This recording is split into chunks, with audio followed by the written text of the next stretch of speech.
The following is a Simpronto media production. Leaders. Real life leaders. Hey guys, welcome to the Real Life Leadership Podcast, where we share real life stories from real life leaders to help you become a better leader in your organization. I'm Chantel Ray, and today we have our amazing co-host, Thomas Lane. Hey. Welcome. Good to be here. And our amazing co-host, Heather Rimmick. Hello. All right. Well, we have a great treat for you today. Today, we are talking about policies. And not just policies, we're talking about... You gotta know. Well, we try to play the music, but it's got to be know when to hold them. Know when to fold them. Know when to walk away. Know when to run. There you go. That's right. That's exactly what it is. Yep. It's all about know when to hold them, know when to fold them. So let's talk about that for just a second. How do you know when you need to say, look, here's what the policy is. I'm really sorry. We're not going to make an exception. And on the other hand, where we say this, we are going to make an exception on this. Can you think of an example? See, that's tough for me, especially in church world. I think the expectation is to be, I think the expectation is to be a little soft. I'm sorry. The exception. No, you're exactly right. Everything. They think in church world, everything should be an exception. You could show up late. I didn't have time to finish that because this came up. So I think every organization has that, but especially in the church world, that's definitely a tension, I feel. Honestly, for me, it's a case by case thing. I don't have a strict sense of, okay, this is when we're sticking a policy. This is when we're going to mix it up. I would really love to hear y'all's take on this, because especially when people see you, for me, I'm the pastor, but I'm the CEO, but I'm their friend, but I'm a mentor. And it's hard to know when someone comes and says, hey, I didn't finish that thing. That deadline was Thursday at 2. I didn't finish it. Because if I'm in the boss's seat, but you're approaching me as a friend, it's a hard thing to manage. Well, one thing that you could do, like, let's talk about weddings for just a second. If I were you, I would make the policy that you just didn't do weddings at all. Yeah. That you just didn't do them, like across the board. Yeah. Because that policy right there, think about the amount of time, energy that takes away from you, and the fact that weddings are usually on Saturday nights, which Saturday nights is the night that you really need to kind of load up and kind of get yourself geared up for Sunday morning. So that would be, my policy would be like, I don't do them. Well, my new one is I don't do out of town weddings Saturday. I used to just do them, which was a mistake. Now I don't do out of town weddings on Saturday, but very soon it's going to have to be. I'm going to tell you why you need the policy. Yeah, it's not about,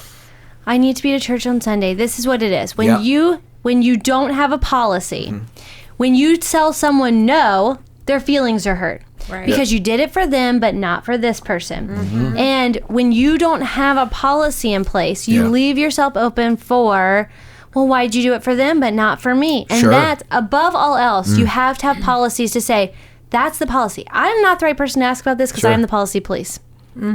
She's so good at it. Yeah, you need. I like that. The policy. I'm police. the policy You police. need somebody. That's a perfect example. Yes. You need a policy police on staff. Like Chantel gets to say, I've asked Heather and she said no. Heather slammed the door. It's done. And I'm okay with that because I believe in it. I believe why we have policies. I'm on the other side of it. So when we make an exception to a policy, I see the wrath of it. I see how it messes up our systems. It messes up our scalability. It messes up our growth. It makes someone's job 10 minutes longer than it was. So I have no problem being the policy police, but you need a policy police. So you're not the bad guy. They say, I'm sorry, Thomas has a no wedding policy, but but this pastor we have would love to do it for you. And you would set an effective date. So it would say something like effective January 1. You could do starting January 1 of 2020. Hey guys, I want you guys to know this is the policy I've incorporated, and here's why. I can't do everyone's wedding, and I can't decide if I'm going to do this one and I'm going to not do that one. And because I am the one who's presenting these sermons. I've got to be up early in the morning. Here's why I've made it effective January 1. Now, if anyone wants, because anyone that's going to get married, no one's probably going to get married between now and December and not know about it. Sure, absolutely. Right? Yeah.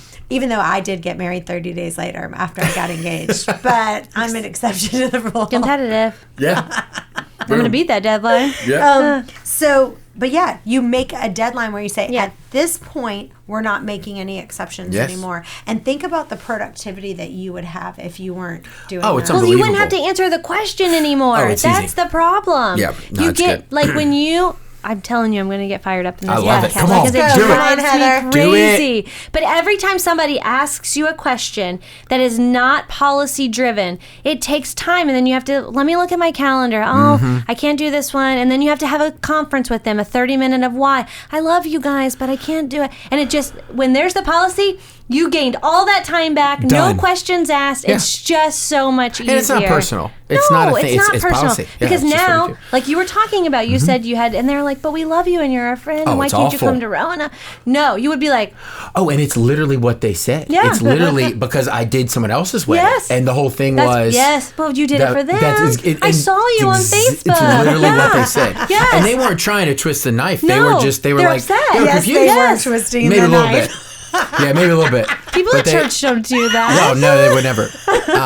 But no, it was almost confusion of like, well, when did this change? And it's Yeah. like, well, yeah, it's hard. But that's why if you had that policy that says effective this date, As we're long not as they doing know it in anything else. advance, yes. I think the biggest thing is the time saver, honestly, of what you're talking about, how you don't have to have the communication about the why. You don't have to yeah. sit down and say, well, what should we do this situation?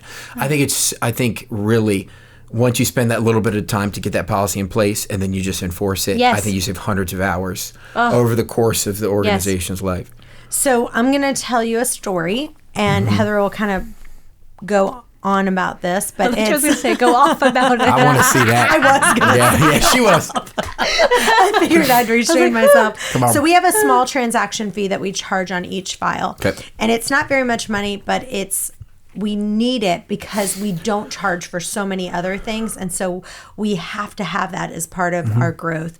And so one agent had an exception made several years ago, and I'll let Heather kind of finish it. Yes. So we made the policy a couple months ago that we're no longer waiving, or we used to let them take the transaction fee off the top of their commission. Okay. And while that seemed all fine and dandy, once I had to go in and start looking at some accounting stuff, I looked at Chantel and I said, no. Because she's like, why doesn't this number match this number? I said, because you let people take transaction fees off the top. And she was like, oh, well, we don't need to do this anymore. I literally had to hand calculate to make sure numbers on our software matched our P&L. So I want to say the why behind the policy. It's not because I always tell people, it's not because I'm trying to be a jerk. Yeah. I'm trying to make your life miserable. Or I want your $395. This is why it's important. One, why we collect the $395, and two, why it has to be done this way. Yeah. So that's my moral of the story. But so this person made a deal a couple of years ago that they would not have to pay a transaction fee for a certain investor that they did a lot of deals with, because investors in the real estate world do not want to pay the $395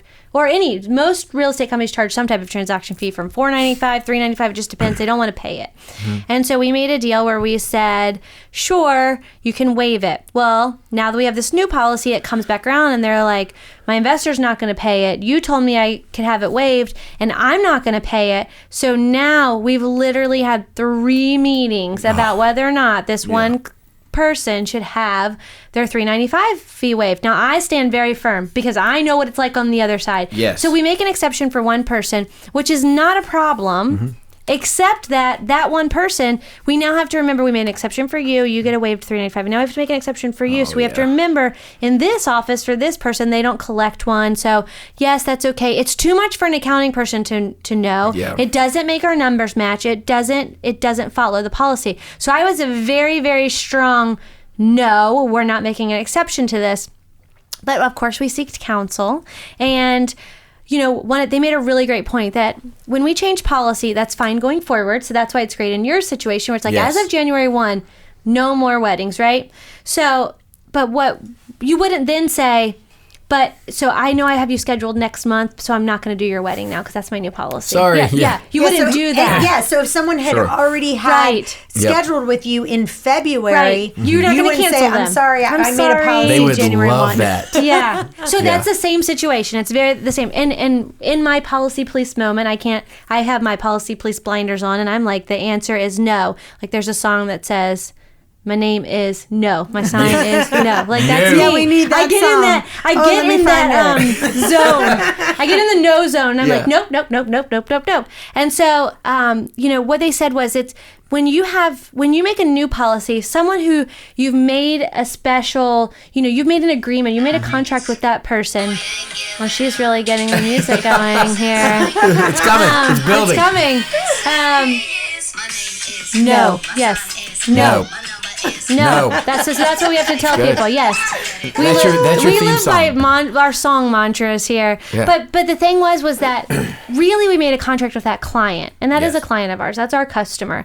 And so what we had to do was say, you know what, we do need to grandfather this one client in, not the agent, not the transaction, but that client. Yeah. And what we decided we would do so it won't mess up our accounting is, the agent's gonna have to pay it, and we would reimburse it. But here's where we also went wrong with this. What we should say to this person is, we're going to grandfather you in until this date. You don't have to grandfather people in forever and ever. Forever. Yeah. We can say, we are going to grandfather you in come January of 2021. So you have one more full year. Yeah.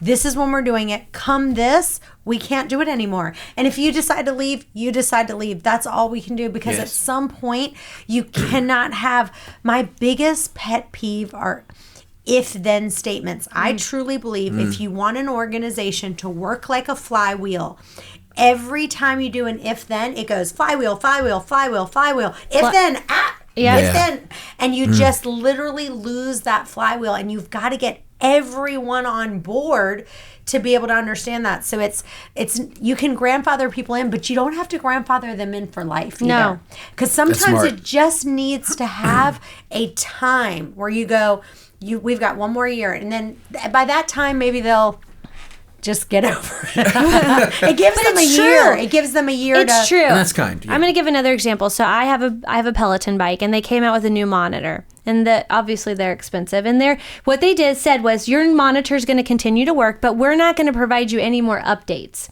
Okay. Unless you get the new monitor. Now you can get the new monitor for this discounted price until this date. After this date, it's normal price. Again, you can still using your old monitor. Sure.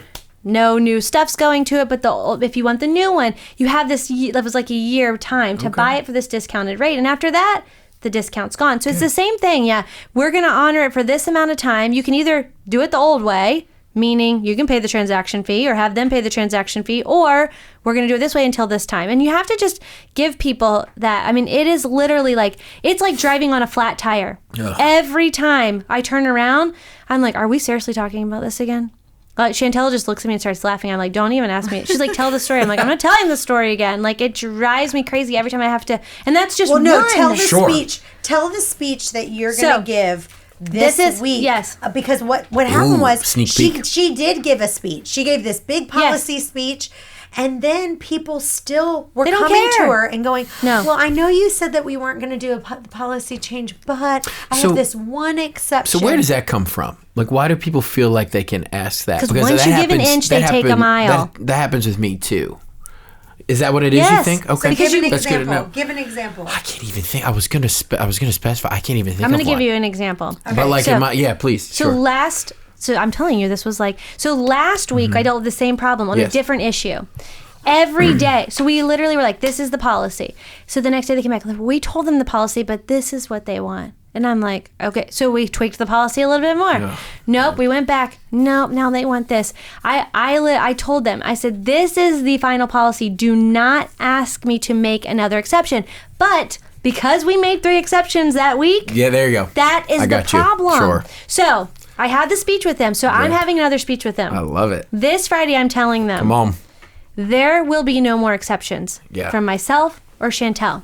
You, as the leader, can make any exceptions that you want. You can give them an extra 5%. You can waive the $3.95 fee. but you will pay for it out of your bonus. Sure. So if it's that important to you, you can pay for it because I've made all the exceptions I'm going to make. Yeah. And if anyone asks me for an exception, you're paying me $100. Yeah. Every time you ask for it, because the only way they have to understand, I'm not playing anymore. Yeah. I am not. The policy police is in full. I'm coming with a siren tomorrow. Maybe that's what I need to do. Yeah, you need a siren. We need a siren. We need a loud one. So it sounds like you're saying, and I don't think I've ever really thought it out like this. It sounds like, in regard to wasting time, you have to have the conversations. But not only that, with making exceptions, it leads to more exceptions. Oh, yes. So it's not only, okay, you made this exception to this one thing. The whole team thinks, oh, this is a thing. Yeah. Okay. This is a thing. That's fascinating. And I told her today, those terms, I said, but this is what they do. I experienced that too. They watched someone else back you into the corner, and they wore you down until you're like, okay, I'm going to do it. and then they're like, oh, my turn. I'm going to wear it down. I'm going to wear it down. I'm wear it down. She'll cave. And it's just, it is so, we have the sounds going today. Oh my There it is. gosh. There it is. We need a red and blue light. Yeah. But it leads to decision fatigue. Like, she's like, we got bad boys, Police. bad boys. What you gonna do? What you gonna do when they come for you? Hey guys, I want to take a minute real quick to tell you about this retreat that I'm putting together. It's going to be just 10 lucky people that I'm going to select, and we are going to stay in a 5-star resort in Miami, and it's going to be pamper time. But the most important thing, I'm going to open up my books. I'm going to show you everything. You're going to leave there with my Word docs. You're going to leave with a USB drive with all the information that I've possibly done, every system in place. A lot of times you go to these conferences, you get all jazzed up, but you don't walk away with anything. You're going to walk away with this retreat with tons of systems. Go to chantelray.com/retreat to learn more. Oh my gosh. No, I got to tell you something else about that story though. Hold on. Because So first of all, this person came to us. We said no. They came back to us again. We said no again. Sure. Then what happened was the agent sends me a Facebook message. Oh, here we go. And says, well, I believe that the right thing to do, since we already told the client that we were going to waive it, they said, I feel that that's not right because we are a Christian company and I feel we should honor our promises. Nail me to the cross. Nail me to the cross. That's what they want to do. They throw that at you every time. They don't start there, but they finish there. Yeah. They were like, all right, they didn't take the salt in the mouth. They didn't die by the sword in the side. Nail her to the cross. So then, a real Christian would allow this. Essentially, it's what they're saying. A real Christian would allow this. Okay. Well, thanks. Oh my gosh. Man. Okay. But I will say, in case they listen to this, there is some truth to the statement. We should obviously honor our word. We're gonna meet in the middle on that. But right, but I do think that it's good for us to say we did make this agreement. However, we are going to honor it for the next year. So you have one full year. Sure. If at that point, the same thing with the Peloton bikes. Yeah. We can do this for 1 year. Yeah, that's fair. And after that, unfortunately, we cannot honor it anymore. You'll pay full price. It's up to you. Yeah. Very clear. But it also leads to decision fatigue. And this is what I had I told the person, I said, listen, I want you to understand, like I said, I'm not trying to be a jerk. I'm not trying to be hard, but I want you to understand. This is Friday. We've been having this discussion since Monday. I have now 3 times updated a web page, updated a document, updated a manual, because we keep making an exception to this. Do you know, now I have, that took away hours that I could have been moving the company forward and doing real work. And mental space and frustration, because now you're frustrated. Yes, and so it's just, people don't realize that when they take literally the top level people and have them trying to make an exception to someone who doesn't want to follow a rule, how much production are we losing in company growth? A lot. Yeah, and they don't get it always. Well, and we have to really train our managers, because that agent should never have then come to me, right? Because they shouldn't have then come to me and said, let me reach out because I didn't get the answer I want. So let me reach out to Chantel. Dad said no. Let's see if Mom says yes. Right. Yeah. Exactly. Yeah. So what do you guys do for yourself personally? Because decision fatigue is a real thing. I mean, when you are done at the end of the day, it truly is because you have made so... I have to tell a funny story. Yeah, Yesterday, we're literally having a meeting with Chantel, and all of a sudden, I'm watching her, and she starts closing out all her browsers. We're talking, like we're literally reviewing a report. She's done. She sets her computer, she says, I have no more bandwidth left. I'm going home. I love it. I was like... You see her She's closing them? She's like, continue, wait, what is she doing? I'm out. And she left. That's amazing. And I said... That's amazing. Like, I'm done. Yeah. But It's fine. I'm Yes, gone. but I have to tell you, she has really. We listened to she listened to either a lead or a podcast, and they said, and it's true. I'm most productive in the morning. I get here early in the morning. My evening headspace is running kids around. Like I don't have time to make this, and I work early in the morning. She works early in the morning. We like to get our stuff done. Feels good. So by afternoon, I don't want to make. I'm done. Like I'm just like at that point they know. They're like, Heather, I'm like whatever you want. I don't care at this point, but. Chantel, I have to give it to her. I have tried many times. She is holding steadfast to not having meetings till the afternoon because her mornings are her most productive times. So talk a little bit about that, Chantel. Yeah, because I wake up at 4 a.m. So I'm a really early bird. I go to bed at like 8. Mm-hmm. It's funny because I bought the Aura ring. Have you heard of that? No, what is that? Oh, man, it's so awesome. What does it tells do? you exactly like how much sleep you got. Oh, so it tells you okay. like you got this much Like the sleep, quality of your sleep and all that? Quality of your Wow. sleep, your REM sleep. Interesting. And so it's funny because it'll send you a notification. At 6 o'clock, it sends me a notification. It says it's almost time for bed. Because it knows I go to bed at around, I literally, six, at 6, I go to bed sometimes before my son. Wow. I go to bed between 8 and 8:30. If I'm getting really crazy, I'll go to bed at 9 p.m. There you go.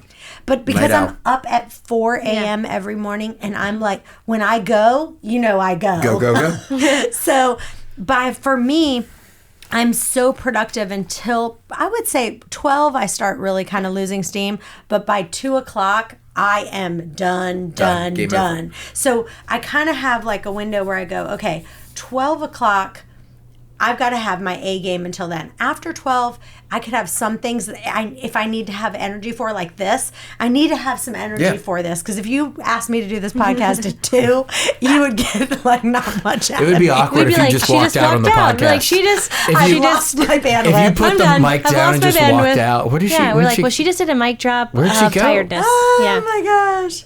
So yeah, I kind of have like that 4 a.m. to 12. I try to cancel, have nothing.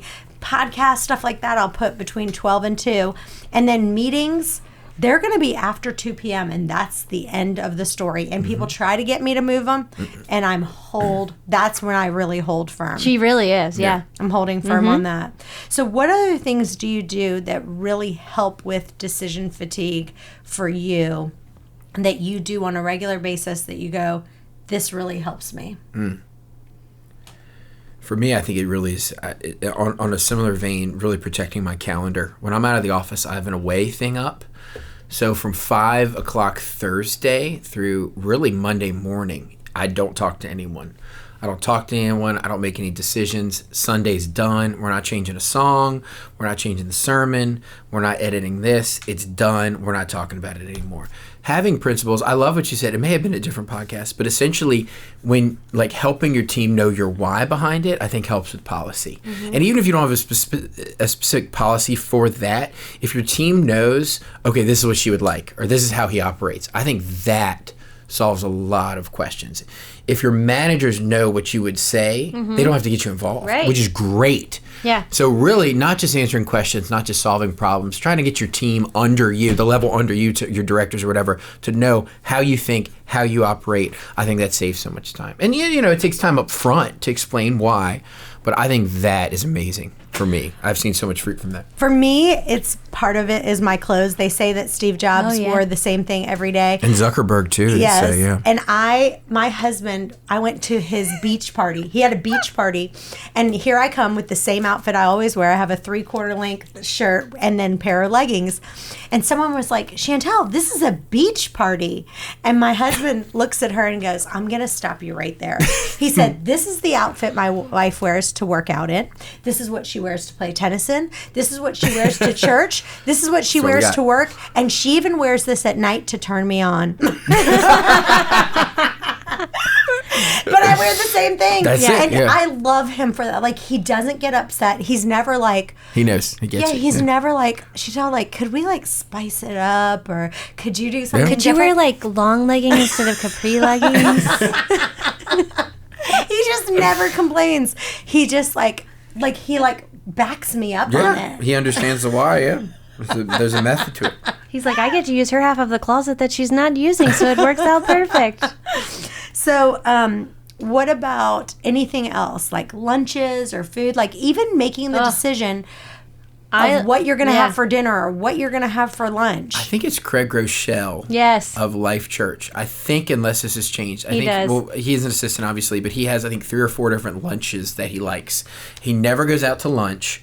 So if he has a lunch meeting, it's at his office because he sees it as a waste of time to drive and wait in line and get a seat. So it's essentially his assistant knows this is what I like at Chipotle, this is what I like at Cava, this is what I like wherever, and she just brings a lunch. Mm-hmm. There's no, well, I've had Mexican last night, I don't know. It's none of that. No. It's just like, oh, this is what I get there, I eat it, I'm done. I'm not there, but I love that because something as stupid as, I had that last week, I don't really feel that. Like our brains can be used for something else, especially middle of the day. I love that idea. I love that mindset. Yeah, and I have someone bring me lunch too every day. Every once in a while, I get tired of it because, like, although I can wear the same thing, for me, I've got to change my food up a little bit. So I do it most of the time. But I think I need to what I need to do that same method that Craig does is I need to go, okay, for the next 2 weeks, here's the 3 places we can order from. Then the next 2 weeks, here's the next set. Yeah. So I'm not getting tired because I did that for a while. Way less brain power. The other thing is, too, is because I have to make decisions here all day, I don't like to make decisions at home, which is a double-edged sword because I don't like decisions to be made that I wouldn't make the decision. And my husband's not. Like, he's just very laid back. Mm-hmm. So I have to, like, Chantel and she coaches me through this. So I have to I have to tell him, like, I don't care what you make for dinner because he's not here all the time. He works away. So the weeks that he's here, I'm like, I don't want to make any decisions when I come home. I just want to come home. My brain wants to rest. Yes. So I promise you, whatever you make, I won't complain. Yeah. I promise.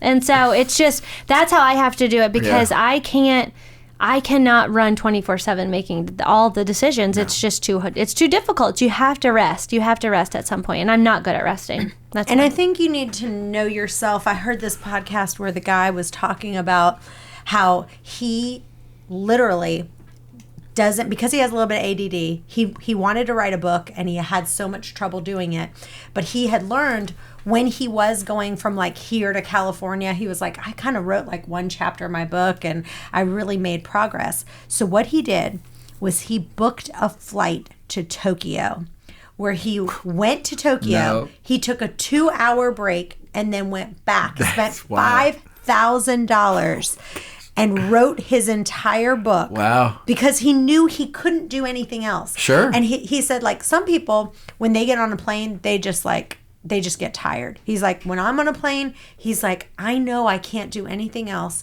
so I need to focus. And I think that's really important is you have to learn, like, is there anything you do special where you go, I need to write my sermon. Mm-hmm. This is what I need to do. Anything like that flight to Tokyo that kind of gets you really super focused, dialed in. You've got the blinders on where I'm going to make this happen.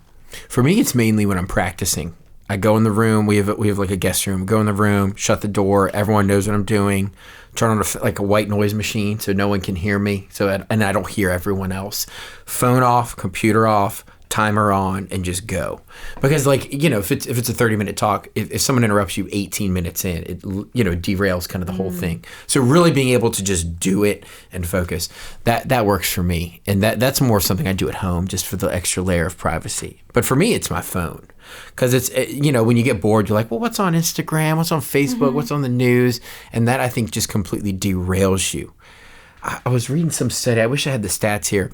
But it takes your brain way more time than we realize for you to get back into a task. So if you're writing something, you're doing an email or something, you're like, I'll just check Instagram. Your brain can't go to Instagram and then back to the email. There's a lag where you're, okay, where was I at? What was I doing? And I think that delay just piles up and piles up. I didn't know about that guy flying to Tokyo, but that's brilliant. It is. And if that's what it takes, I think we have to be disciplined enough to spend what it costs, $5,000 or whatever, to just do that. He probably saved so much money by doing that. Oh, yeah. And as opposed to the other way, because he got it done in like 24 hours. He wrote a book.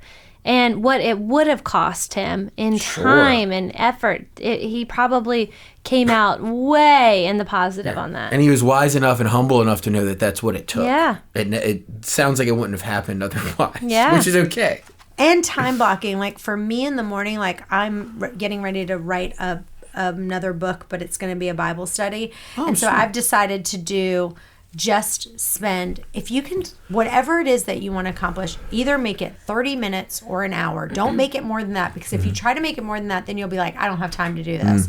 But you pretty much have 30 minutes that you can squeeze in somewhere. And it's got to be in the beginning of the day. So for me, it's like, if I want to write, I got to do it first thing in the morning, either 7 to 7:30 or 8 to 8:30, whatever that time is for me, and just go, this is when I'm going to write, this is when I'm going to do it.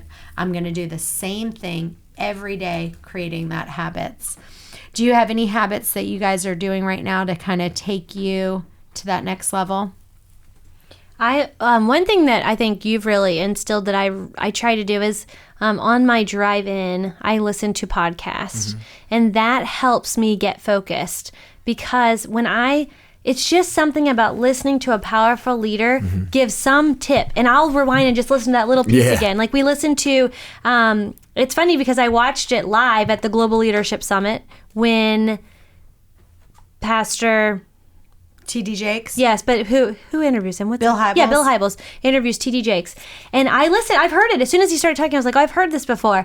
But every time you listen, you get something new out of it. And I listened to it twice on the way in, because I listened to everything on 2x speed, because I just am like, I like to listen to it quickly. Yes, that's how you can listen to podcasts. I can only do 1.5. I need to do double. I need to step my game up. You train your brain to it. Yeah, I'm gonna build my way up there. And he talked about, and it's so funny because it's something I'd been struggling with the prior week, and he talked about how you can't touch every ball every day. It's just not possible. And sometimes you hold onto a ball too long instead of passing it back to the person. And I listened to it twice because I really needed that day. And then that was something I applied. As soon as I came in that morning, I got with a department that I was having trouble with keeping accountable, and I met with them and I gave them the story, and I said, I'm only touching the ball. I'm not holding your ball anymore, and you can't hold the ball. You have to pass it off. And I had this I felt like I started the day off right, because it was speaking to me on something I needed to work on. So just listening to that, I always get some idea of how I can, what I can get going in my day. And it kind of just revives me, because some mornings I'm like, oh, how am I going to get through this day? And but then I get that spark of energy and that idea. And then then I feel like I can attack the day. Well, anything else on having policies, knowing when to hold them and when to fold them? Any other ideas? You just have to have them. Yeah. You have to. And that's where, if you listen to our previous episode, or that's about having balls, that is part of it, is holding firm on your policies. And you, in the end, the person will appreciate you more. I think back as being a teenager, and I'm like, I don't understand why my mom wouldn't let me go to Busch Gardens with my friend that had just turned 16. I was so mad at her that day. I vividly remember it. And now that you have children, you're like, I'm so glad my mom had those rules, right. And it's a policy, and she stood firm on it, even though I was like the teenager from where that day. But she stood firm on that policy. And now looking back at it, you're like, you have to start, because in the end, the person will understand that the good that's going to come out of having that policy. All right. Thanks so much for joining us. We'll see you next time. Bye-bye. Thanks for listening to this episode of Real Life Leadership. If you'd like to get the show notes or access more resources, Log on to reallifeleaders.com/podcast to get the show notes from this episode and any other resources we might have mentioned. And also, we'd love to hear from you. Be sure to review or rate this podcast on Apple Podcasts to help spread the word. And if you have any leadership questions you want answered, email podcast@reallifeleaders.com.